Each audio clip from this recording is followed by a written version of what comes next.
പ്രത്യേകാൽ പരിശുദ്ധമായ നോമ്പ് അതിൻ്റെ ചിന്തകളിൽ ഓരോ വിശുദ്ധ കുർബാനയുടെ അനുഭവത്തിലും, അത് നോമ്പുണ്ടെങ്കിലും ഇല്ലെങ്കിലും, നമ്മൾ കുർബാനയുടെ ആരംഭത്തിൽ പാടുന്ന പാട്ട് എന്നും നമ്മുടെ ഹൃദയത്തിൽ ഓർമ്മയുള്ള ഒരു ഭാഗമാണ്.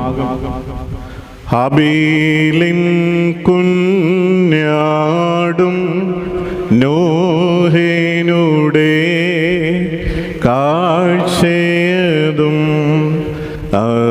അബ്രഹാം തൻ ബലിയും കൈക്കൊണ്ടു